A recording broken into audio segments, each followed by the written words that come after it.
I posted a picture of this feeder a couple days ago and got a lot of interest and got a lot of questions in the group. And there's so many questions that I can't answer each one individually, and comments, and I just wanted to break things down and give you an idea of exactly what this is. And this is not something that was originally planned. It just kind of happened. These two cages are close enough together, and it's made out of 2x4s. And I don't know if you can see this angle.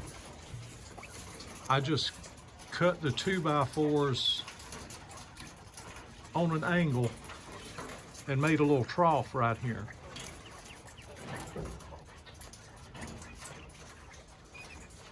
So the quail could reach over in and they wouldn't be reaching over a 2x4.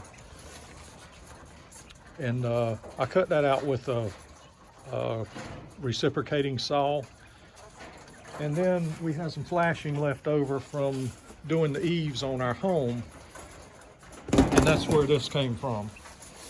And all this is flashing from the eaves. It's made out of aluminum. And I just kind of bent it, put it together. Originally, I think it's 24 inches by a long roll, however many, 100-foot roll or something. And this is what was left, so I just bent it and made it where it would set inside of that trough, and then fastened it together with duct tape. Now you can see they're barely reaching the bottom. So the way it works, I just put my hand down through the middle, push the food up on each side. Then I dump some new food right in the middle.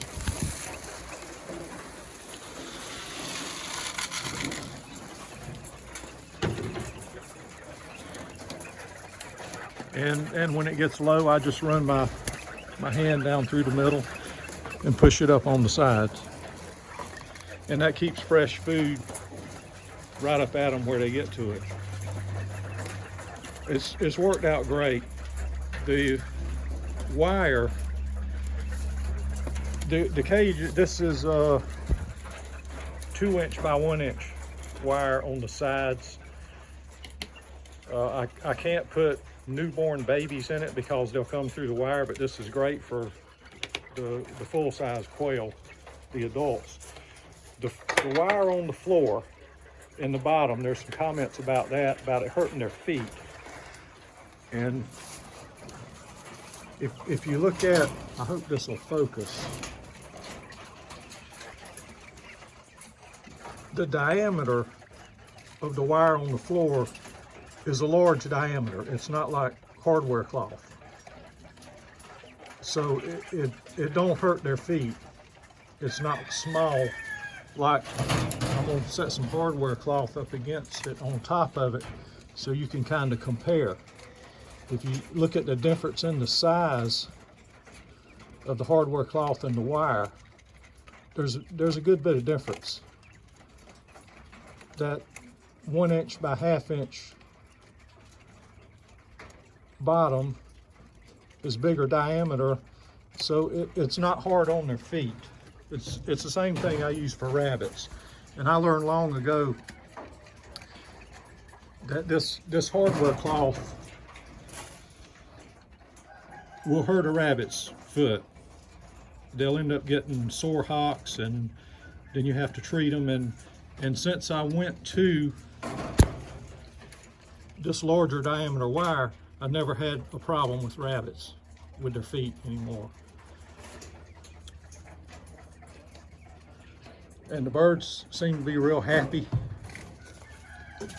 They like to set up. They have food in front of them all the time. Works out real well. I hope I've answered some questions.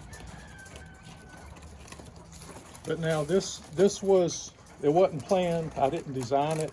I just happened to be out here one day and saw where I could put something together to make it a whole lot easier to feed, and it's worked out real well. So when I build more cages, I'm probably going to build them with this idea in mind, because it's a whole lot easier. And now if the food gets right up on the edge, close to the top of the feeder, they'll flick it around and dump a little bit out. But you see how that bird's kind of flicking, but it's not coming out because it's not right up to the edge. I've never had a problem with anything getting in this feeder, like squirrels, or I've had some birds come in here and eat a little bit. No mice, and I don't know why they just don't crawl up the boards. They don't get in here.